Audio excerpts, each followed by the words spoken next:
എന്നെ ഒന്ന് പ്രചോദിപ്പിക്കാമോ? സ്നേഹമുള്ള DCL കൂട്ടുകാരെ, അതിൽ ഒരു IT കമ്പനി ഉദ്യോഗസ്ഥനായിരുന്നു. സോഷ്യൽ മീഡിയയിലൂടെ വരുന്ന മോട്ടിവേഷൻ ക്ലാസുകൾ കേൾക്കുകയാണ് അയാളുടെ ഇഷ്ട ഹോബി. പ്രചോദനാത്മകമായ പ്രസംഗങ്ങൾ കേൾക്കുമ്പോൾ അയാൾ പ്രചോദിതനാകും. എല്ലാ കാര്യങ്ങളും ആവേശത്തോടെ ചെയ്യും. സ്വന്തം കഴിവുകളിൽ വിശ്വസിക്കാൻ പ്രസംഗകർ പറയുമ്പോൾ സ്വന്തം കഴിവുകളിൽ വിശ്വസിക്കാൻ അയാൾക്ക് തോന്നും. സ്വന്തം കുറവുകൾ അംഗീകരിക്കാൻ മോട്ടിവേഷൻ സ്പീക്കർ ആവശ്യപ്പെടുമ്പോൾ അയാൾക്ക് സ്വന്തം കുറവുകൾ വലിയ പ്രശ്നമായി തോന്നില്ല. കുറെ നേരത്തേക്ക് അയാൾ സന്തോഷവാനായിരിക്കും. മനുഷ്യനെന്ന മഹാത്ഭുതത്തെ ദൈവം എത്ര വിസ്മയകരമായാണ് സൃഷ്ടിച്ചിരിക്കുന്നതെന്നും തന്നിൽ ഇത്രയേറെ കഴിവുകൾ തന്ന ദൈവം എത്ര നല്ലവനാണെന്നും അയാൾ നിർത്താതെ കൂട്ടുകാരോട് പ്രസംഗിക്കും. എന്നാൽ ഏതാനും മണിക്കൂറുകൾ കഴിയുമ്പോൾ അയാളുടെ ചാർജ് തീരും. അയാൾക്ക് മടുപ്പാകും, പ്രചോദനം കുറയും. അയാൾ മനസ്സ് തളർന്ന് ഉന്മേഷം നഷ്ടപ്പെട്ടവനാകും. ഒരു ദിവസം അയാൾ തന്റെ 4-5 കൂട്ടുകാരെ വിളിച്ചു കൂട്ടി അവരോട് തന്റെ മാനസിക സംഘർഷങ്ങൾ പങ്കുവച്ചു. താൻ വല്ലാതെ മടുത്തുവെന്നും ഈ ജോലി മാത്രമല്ല ഈ മൊരഞ്ഞ ജീവിതം പോലും തുടരാൻ താല്പര്യമില്ലെന്നും അയാൾ പറഞ്ഞു. തന്റെ കൂട്ടുകാരോട് തന്നെ ഒന്ന് പ്രചോദിപ്പിക്കാൻ അയാൾ അപേക്ഷിച്ചു. എന്നെ വീണ്ടും വീണ്ടും പ്രചോദിപ്പിക്കൂ എന്നയാൾ കെഞ്ചിക്കൊണ്ടേയിരുന്നു. ഉടനെ തന്നെ അയാളുടെ കൂട്ടുകാർ എല്ലാവരും കൂടി അതുൽ മാന്യനാണ്, മിടുക്കനാണ്, മഹാനാണ് തുടങ്ങി അയാളുടെ നിരവധി നന്മകൾ പറയാൻ തുടങ്ങി. അയാൾക്ക് സന്തോഷമായി.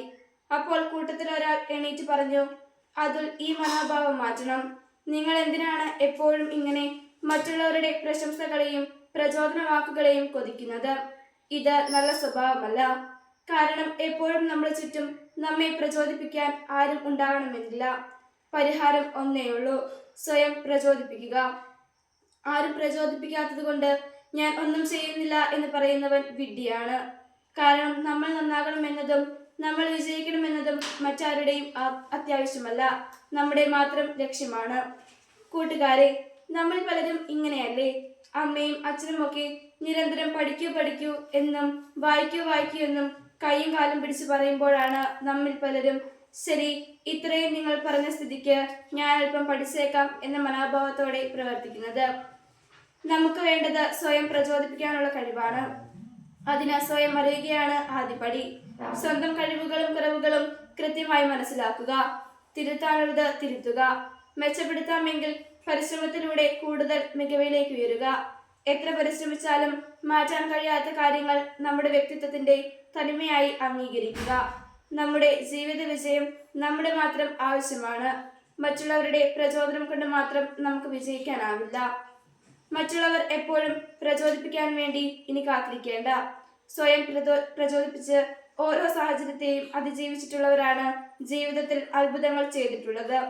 അതിനാൽ ആവേശത്തോടെ നമുക്ക് ജീവിതത്തെ ആശ്ലേഷിക്കാം. ആഹ്ലാദത്തോടെ അത്യധ്വാനം ചെയ്യാം. ആസ്വദിച്ച് വിജയിക്കാം.